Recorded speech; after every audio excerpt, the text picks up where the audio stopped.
Okay, that's my prompt. Hello, everyone, and welcome to How to Prepare Your ESL Students for Job Interviews. I'm your session host, Andy Lawrence, and I'm a member of the MCAEL Advisory Group. Today's session will be recorded, and all session materials will be made available within 1 week of the workshop. If you're having any difficulties seeing, hearing, or accessing the presentation or the presentation features, please private message Tiffany Ross using the chat box. If you have any comments or questions during today's session, please utilize the chat box or raise your hand, or use the raise the hand feature at the end of Mike's presentation. The raise hand feature is located under the reactions icon at the bottom of your screen. Mike will be taking questions at the end of his presentation. Following the presentation, you will be asked to complete a 1-minute survey. So please stay around after the presentation because your feedback is is much appreciated. Mike is a volunteer business English instructor at the Washington English Center and is employed at the U.S. Department of Transportation as a program manager for communications and outreach. He received his TESOL certification from Montgomery College and is a member of IATEFL, Business English Special Interest Group. Mike, the Zoom floor is yours, and we look forward to your presentation. Good afternoon, everybody. As Andy said, I'm Mike Pina, and I have been working with a series of students over the last couple of years, non-native English speakers, preparing them for job interviews. We've been talking about strategies. We've talked about how to answer questions, a variety of different things. And personally, I have been on an embarrassingly large number of interviews, so that's sort of my expertise in the area. So I want to start off with a general thought here, that 93% of job seekers feel anxious when they're going for a job interview. Those are US job seekers. Now, imagine that English is not your first language. So the average American is stressed out when he goes for a job interview. And now your students have that extra layer of anxiety that they need to deal with because English is not their first language. So there'll be a couple of times in this presentation where I want to ask people to sort of go into the chat box and answer a question. And based on your experience, you can put it in the chat box, you can put it in any form that you want, but what are some of the sort of special reasons why your students might feel particularly anxious in a job interview situation? In fact, I'm not even sure I can see the chat box here. I may need Andy to sort of weigh in if somebody submits something.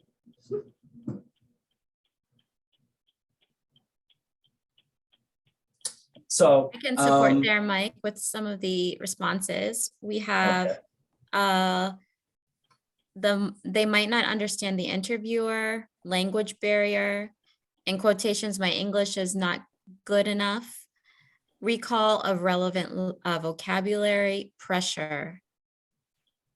So those are actually right on point. These are some of the comments that some of my students have made, which is that, you know, they can't compete with a US candidate, that, you know, their foreign degree doesn't count, that their foreign work experience doesn't count. One of them is, I feel like I'm wasting my time, which is something that most Americans feel, especially if they're applying for a job with the government. They just keep applying for jobs and they never hear from anybody. The whole experience is just very frustrating. And then there's the issue of immigration status. If you're ever going to get into this sort of line of work, you need to have sort of a basic understanding of what some of the immigration laws are in this country, because a lot of people come here on spouse visas, they come here on student visas, they're working for the embassy, they see what life is like in America, they'd rather live here than live back home. So they start thinking in their minds about what they need to do to be able to work legally in the United States. So that question comes up a lot with my students. So what makes your students particularly nervous? These again are comments from my students, which is, I won't look professional because my English isn't as good as other people's. I won't be able to remember what I did at my last job. Or even Americans have that issue. You know, people will judge me based on my English. They may not think the person is intelligent or as qualified because their English isn't that good. You know, they will look nervous. Again, something that even Americans are worried about. So there are a number of things that a non-native English speaker is going to be stressed about that an American, in some cases, won't be concerned about. So this is sort of my 5-point game plan for you as a teacher to help your students be successful in an upcoming job interview. And what that really, you'll notice a lot of them really have nothing to do with the interview itself. It has more to do with what's up in here and adjusting their mindset and their thinking and their preparation before they go in there. In some respects, that's more important than what actually happens in the discussion between the interviewer and the interviewee. But part of it is changing their mindset. And we'll talk about that in a couple of minutes. Building up their self-confidence, how to address these issues that they're already concerned about before they go in there. Preparing them for a job interview before they go in there. Testing out questions and answers. We do a lot of that with the groups that I work with. And then video interview training. That became big during the pandemic. That will continue to be a large part of the interview process over the next few years. So even though when people start coming back to the office, I think you're going to see a lot more opportunities for people to work in other part of the country, but still stay where they are. And that's going to require some basic skills and how to look professional in a video interview situation. So here's the first part. Want to change their mindset.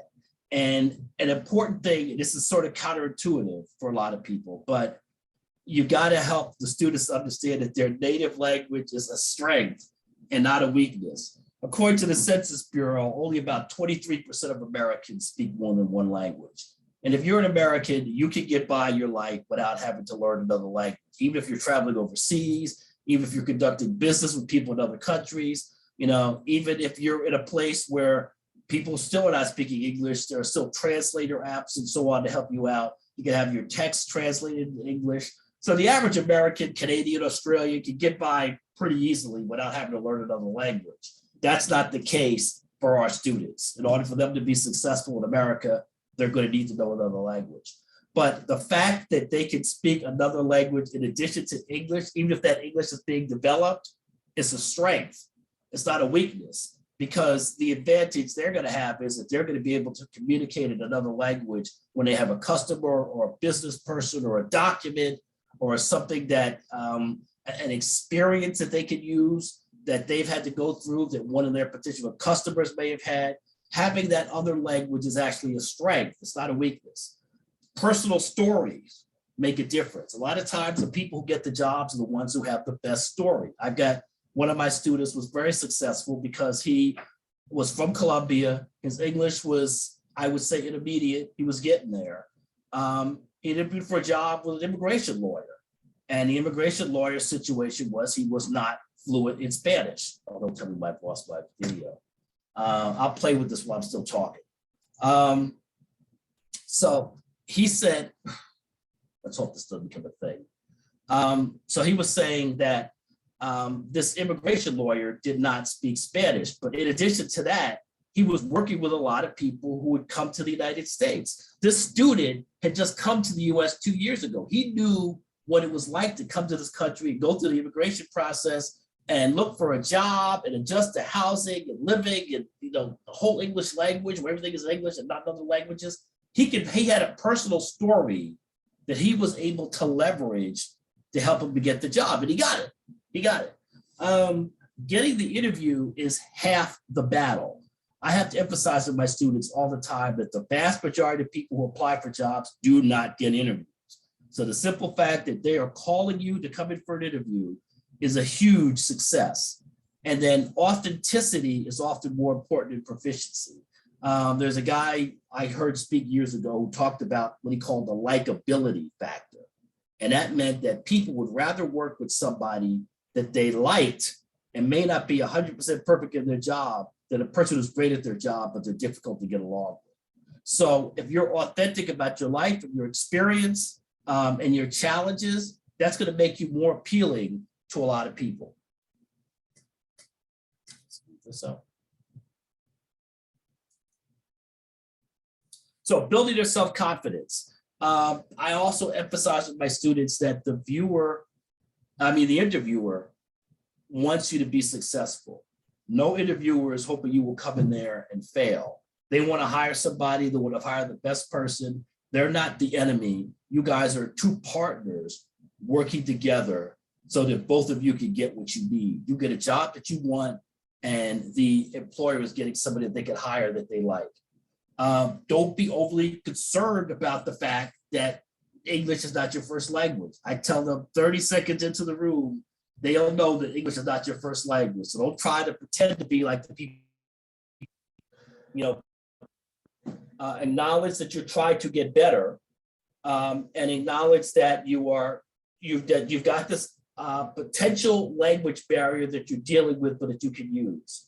And then think of how your international experience can leverage you for another job. You may have done this similar job in Panama or Spain or China, whatever. Those skills are still transferable, a term that I work a lot with my students to think about, which is transferable. Don't assume because you did this work in another country that it's not something you can leverage. You just need to sort of create the perspective that the student had. Like, well, I went to this university in Argentina. It would be the equivalent to, Stanford University in the United States. I worked for this particular company in Brazil. It would be the equivalent of Pepsi-Cola in the United States. So just provide that perspective. So if the person hasn't heard of that school or that company, they can compare it to something that they're familiar with. So we talk about preparing the students for the interviews. We talk about practicing vocabulary words, and we'll talk a little bit about that further into the presentation. We ask them to write out answers in advance before they get there. They need to think about what the question is going to be, and we can talk about what those questions will be, and then just write out what we call bullet points to answer those questions, no more than 3. Because I emphasize that the average person can only really remember 3 points at a time. After you go beyond 3 points, they're really kind of losing you. So think about the answers to the question and think about how you can answer it 3 ways. Always have questions for the interviewers. Those of you who have been familiar with the job search know that you don't want to leave by simply saying thank you. You want to be able to have some questions that you can ask them. Give them some common buzzwords, and we'll talk a little about that down the road. Write down questions after the interview. This is really powerful, and that's worked well for me in my job search, which is after you go out and you do the interview, you sit down with a notebook and you just write down all the questions that they asked you that you can remember. Because what you're going to find is after about 3 or 4 interviews, you'll see people are asking you the same questions. And even though they may be different interviewers, different companies, different situations, there's a lot of the same questions that people tend to ask over and over again. And the more you remember those and remember those answers, the better your students will be prepared when they go in for the next interview. And then it says, be aware of common greetings that students are familiar with. Am I losing my place here? Building some confidence. Okay. So we practice common interview questions. Tell me about yourself. Tell me about your strengths. We do a lot of this in my conversation club. I send the students a video in advance on this particular question. I ask them to come up with an answer for each one of these questions. We talk a little about how you can answer those questions, what makes sense, what doesn't make sense, how they can focus on brevity, because a lot of times, this is again counterintuitive, but if English is not your first language, you would think people would talk less. And with many of my students, they actually talk more than they need to get to the point. So we focus on brevity. Now, one of the things we'll talk about later is, well, what if one of your weaknesses is that English is not your first language? We'll talk about that because that, again, is something you can actually leverage to your advantage during the interview process. Where do you see yourself in 5 years? We talk about that, try to get people to think, because a lot of the students have not thought about what they, just personally in their careers, what they would like to be doing 5 years from now or even 2 years from now. They're just focused on getting the job. But this is an important question for you to work with your students, just to think about where they see themselves in their new life in America. You know, it's not just about the first job they want, but what is it that their dream job situation would be? Tell me about a problem at work you solved, and we'll give an example of that. And then, of course, the most crucial question a lot of people get, which is, you know, why should I hire you? So this is what I mentioned earlier. What if their biggest weakness is that their English isn't so good? You would think, well, maybe the student's not going to want to say that. They don't want to draw attention to the fact that their English is not as good as they would like, or this is something that the employer needs to be concerned about. But I argue that you could actually leverage that to your advantage, because one of the things that employers are looking for is a weakness that they can accept, and one that you're planning to improve. And people can accept the fact that some person's English is not 100%, but it's even stronger when you're able to say to them, I'm taking English lessons. I watch all my TV and radio in English. You know, I'm part of a conversation club. I'm taking English lessons at WEC or, you know, Literacy Council. I got a private tutor, you know, whatever it is. But you want to prevent a situation where the employer says, well, that's a weakness I can live with, especially if they're taking steps to improve it. And there's a number of things, as you see listed here, that shows that your students can actually show that this weakness is something that they are in the process of trying to improve. And employers like the fact that people are working on themselves. So another question is, what are some of the common buzzwords that are being used in the business world today? So I'll see if I can fiddle with this video while you folks are putting stuff in the chat. And I'll read out responses as they come in, so feel free to add them to the chat.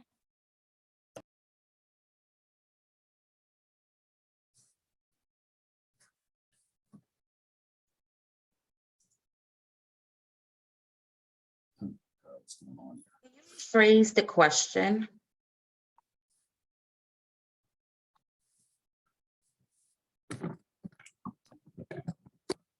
Seems like Mike's having some technical difficulties. I'll step in as support. I'm Oh, back. okay. And, The request was, could you rephrase that question a little bit? So what are some of the common buzzwords that people use and common phrases that someone might use in an interview? And if you don't have any, that's fine, because I'm about to give you some of the next slide here. So we have a few coming in. We have time management, customer Good. service, team player, teamwork. Those are Resume. excellent examples of terms that help the non-native English speaker shrink their conversation into something that can be described in 1 or 2 words. Because a lot of times you'll see the student is struggling, and I'll say, well, what you really mean is you're a team player or you're a strategic thinker. So one of the sessions that I did with the students recently, is to help them define some of these terms that I know will come up in an interview. Strategic thinker, which is seeing a problem and being able to solve that problem, or at least think about a game plan that'll help you solve it. You know, team player, being able to get along with people. You know, problem solvers. A lot of the students have interesting stories about an issue that they had in their home country at a company that the employer may not have heard of, that still has a very interesting, challenging experience that they can leverage in their job interview. Because like I said, you don't want to get caught up with the fact that this is a company the employer may not have heard of. You can still use that. passionate and motivated. Getting the students to think about the stuff that they care about that's outside of work. People are passionate about their kids, they're passionate about movies, they're passionate about reading. People want to know that your life is more than what's you're going to be bringing to the job. Self-starter, people don't need to be told what to do. They see an opportunity to take advantage of it. Quick learners, people are detail oriented. So a lot of times I talk to the students and they have sort of what I call sort of language churn, where they're talking over and over themselves and they really just need 1 or 2 words to summarize something. So when we answer questions, I encourage the students to use this thing called the STAR method. And a lot of you who get to maybe have gone through, a job interview seminar, or you got laid off and you had to go through outplacement or whatever, one of the things they focus on is this idea of talking about a situation, what the tactics were that you had, what action you actually took, and then what the results were. So here's a story that I made up, but I think a lot of students could probably relate to it. It's somewhat unique to the pandemic in that, I was working at a restaurant. A lot of our students are working at restaurants. The food was great, but the service wasn't very good because we didn't have enough people. There were too many customers coming in, and we've all seen this story.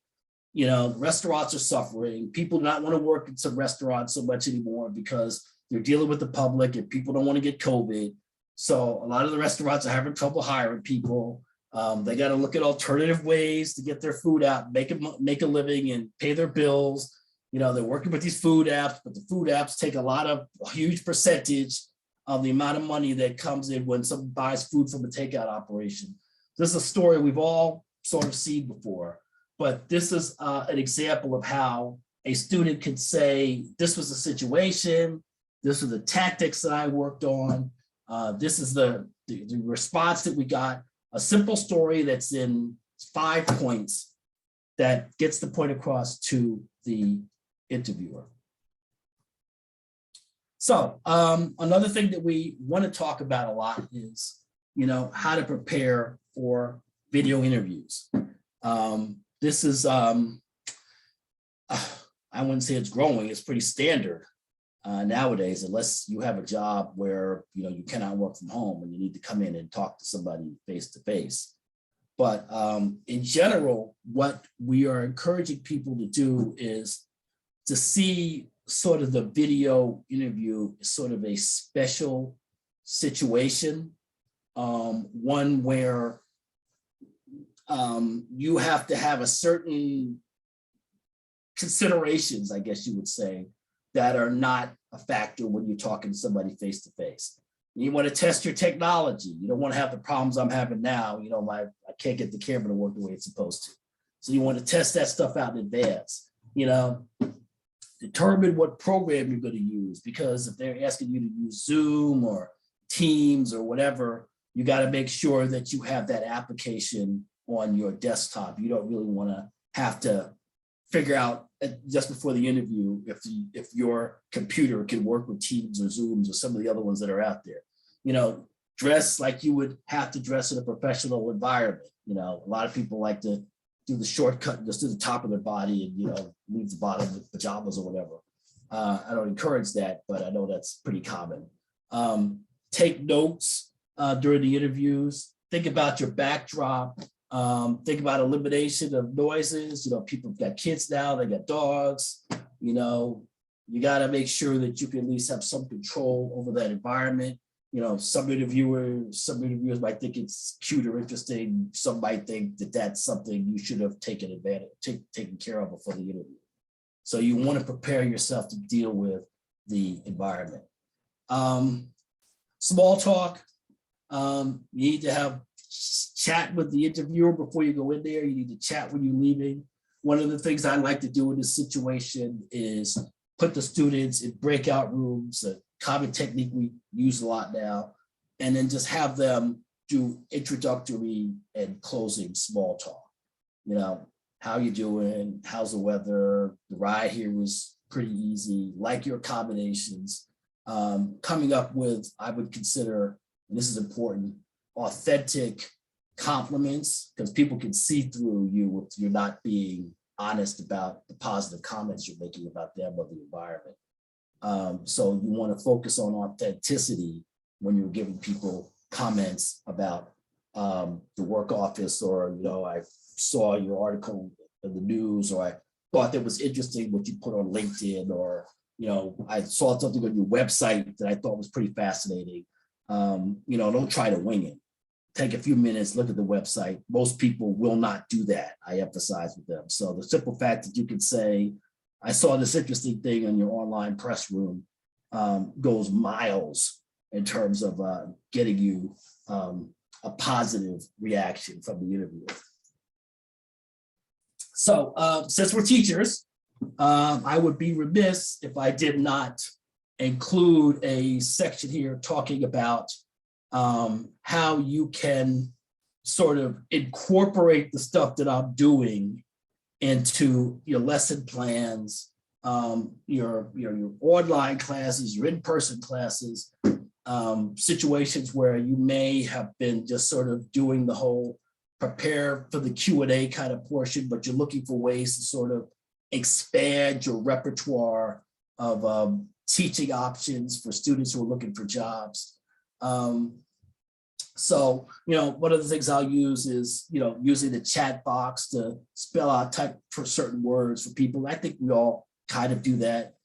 I often will find a video on YouTube before we start the class, send it to the students so that they can see it. And I usually pick YouTube videos that are less than 5 minutes. The speaker is speaking relatively slow, and you do not have a whole bunch of commercial stuff in the beginning. This is my background, sign up for my channel, buy my book. I try to avoid videos that have all this commercial stuff in it. People just come in there, say who they are, and then get straight to the point. They speak at a nice pace, and sometimes they've got closed captioning in there so people can follow with the words on the screen.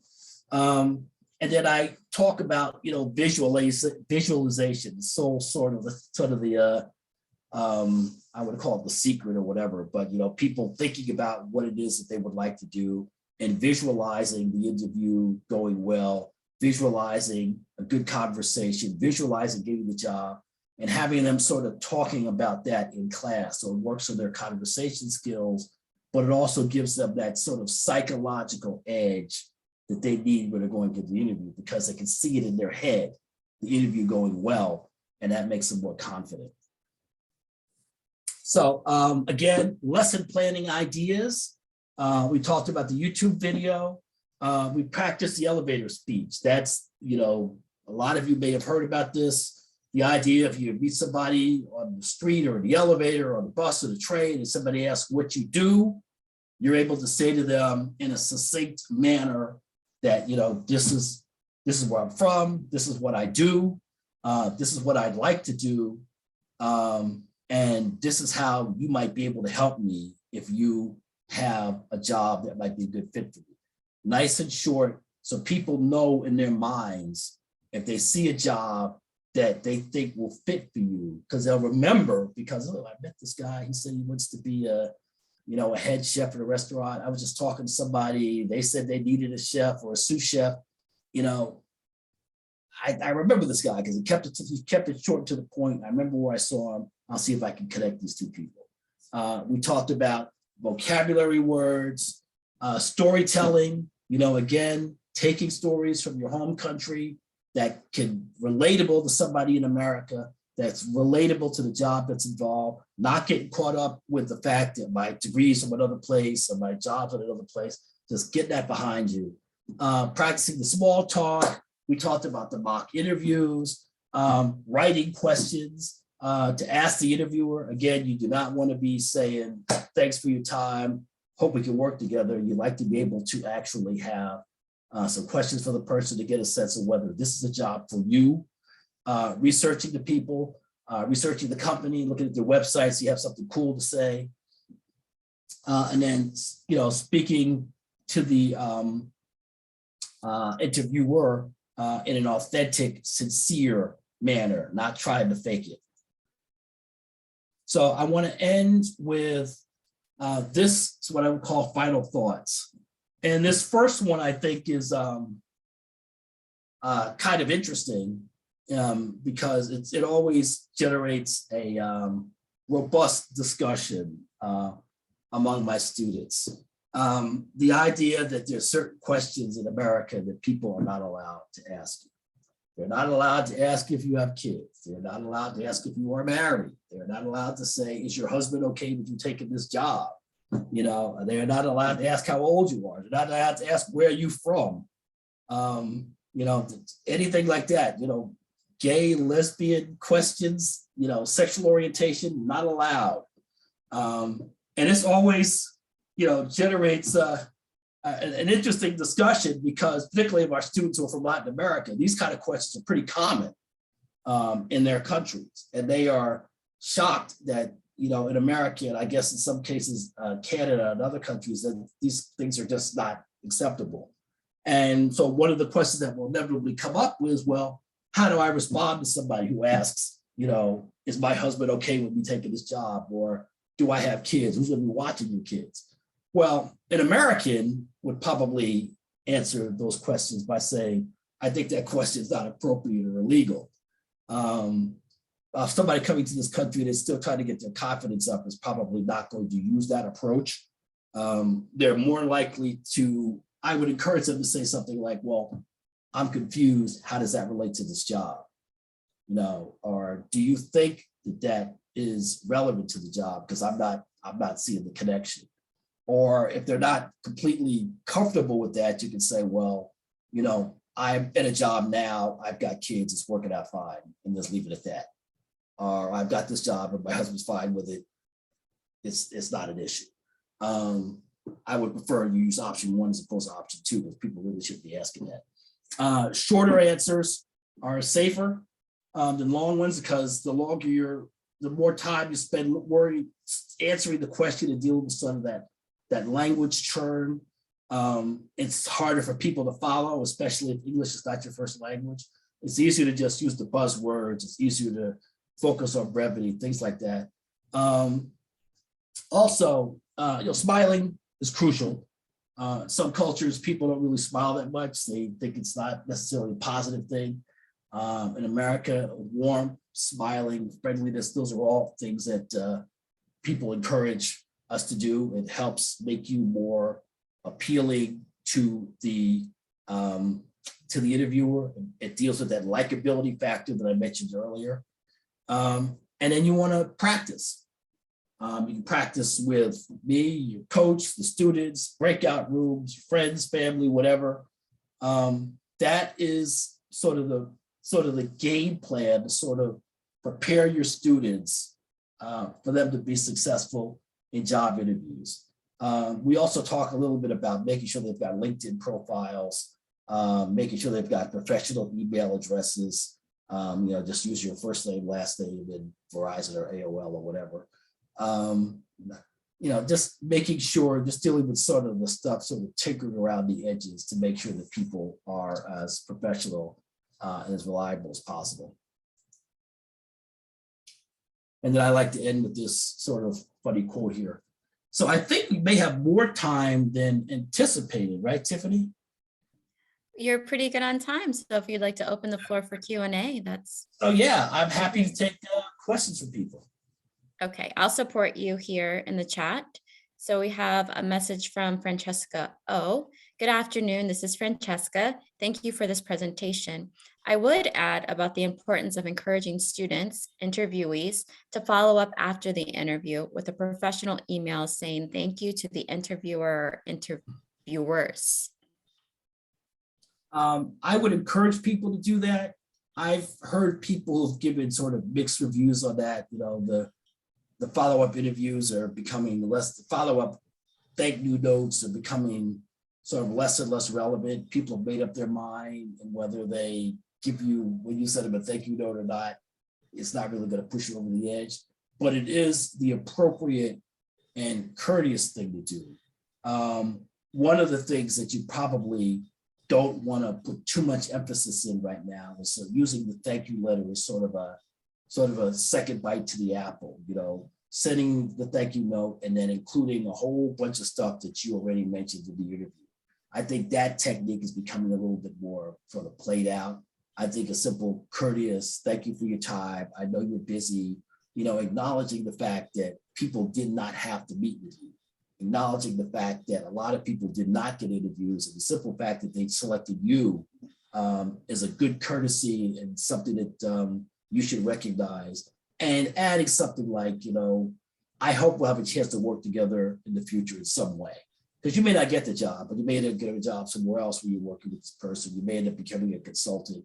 You may end up working with this person 2 years from now. So just having that message that says, thank you, but I'm hoping that in some way, shape, or form, we'll be able to work together in the future. That, I think, is sort of a warm, receptive way to get the message across. Thanks, Mike. And Andy has his hand up. Andy? Andy. Yeah, Mike, thanks very much for the presentation. Many, many good points. One I want to emphasize that you had on one of your slides is speaking slowly. Mm-hmm. It's hard. They're in their second language, so that's difficult. I have many students who confuse speed for fluency, that they think if they talk fast, that they're sounding like they're more in command of the language. And I think actually they confuse themselves sometimes by the effort they put into speaking quickly, as the interviewer does. They don't have to watch the interviewer's speed, and that's something they feel like they need to do. So I'm glad you mentioned that, and I think that's an important and sometimes difficult to remember point for them. Yeah, because like I said, 30 seconds into the interview, they're going to know you're not a non-native English speaker. So don't try to fake it.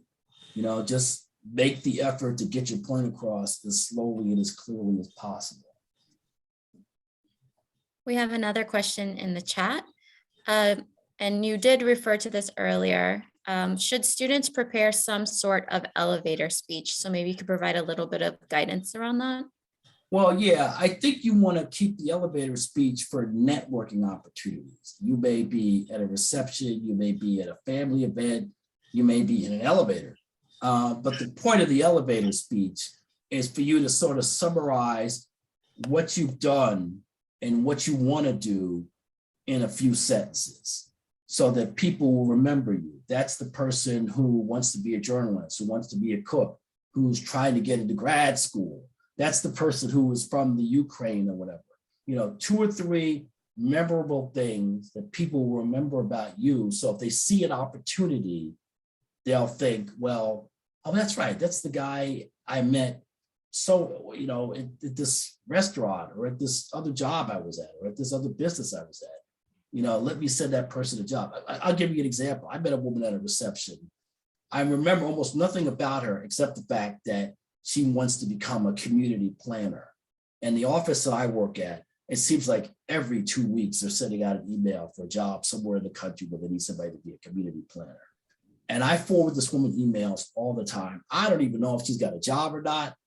I don't even know if she even cares about these things, but I remember Rashid, community planner. I had her email address, and I just sent her these jobs when they come through. It takes me about 10 seconds out of my life to do it.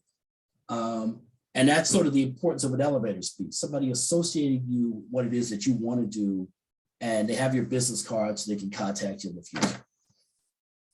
Fantastic. Next question is from Rosa B. Oh, this is a great one. What should job applicants include in the tell me about yourself question? Well, you want to, first of all, encourage them to leave the personal stuff out. Nobody really cares about how many brothers and sisters you had, or, you may have had some horrible disease when you were a kid or whatever.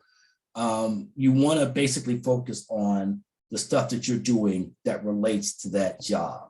So the tell me about yourself question would be different depending on the job. But like I work in public relations as part of my current job. So if somebody would ask me what I do, tell me about myself, I would say I do communications and outreach for a group of researchers that are putting wireless devices in cars. Because in the future, your car will be able to see things that you can't. So if you're at an intersection and two cars are about to crash, they'll communicate with each other wirelessly and the crash won't happen. It's 3 sentences that basically talks about what I do in my current job. And it has something in there that people can relate to easily. People can relate to car crashes. I don't even get into the level of detail that's involved with the people I work with. I just try to sum it up in 2 or 3 sentences. This is who I am. This is what I do. And if I wanted to add something, I would say I would love to get another job working at another federal agency doing something similar. Simple. Thank you, Mike. And do we have any other questions? Yeah, I wanted to ask, I had to teach about job interviews and things like that in my ESL class. And something that we were told to teach the students was, like you mentioned, inappropriate questions. So what is one, but I was able to tell them, okay, these are questions that you don't have to answer. But if somebody with a heavy accent is asked, like, where are you from? What is an appropriate way to answer that question? Like, how is it a polite way to say I don't have to answer that? That's what I'm asking. Like I said, an American might be more confrontational about it, but your student is going to be less insecure about approaching that. So the way to answer that is to put the question back on them and say, I'm confused. How does that relate to this job? And the answer may very well be something that's helpful to them. Like he says, well, I think we have a lot of students who are from Argentina. I mean, we have a lot of customers who are from Argentina. So if you're from Argentina, that would actually be very helpful to us. So it could be advantageous for them to answer. But I would first tell your student to ask the interviewer, okay, how is that related? How does that relate to the job? Because they're not going to say that's an illegal question. All right, thank you. That helps. Yeah. Any other questions? We have about 3 more minutes.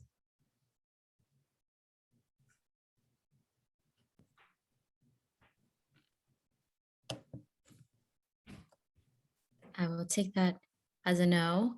Thank you so much, Mike, for such an informative presentation today. There's so many great nuggets. I wish I would have known these 6 years ago when I started teaching about job interviews, or 16 years ago when I started going on job interviews. So we really appreciate having you here today. I have dropped the link to provide your feedback to the survey, but I understand some people may be getting a message that you've already completed the survey.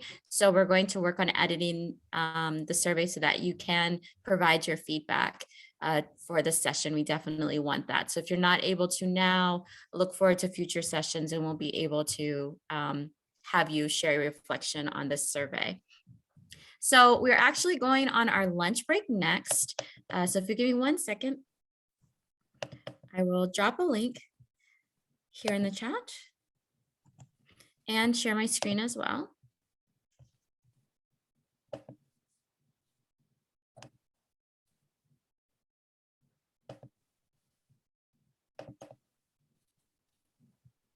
Okay.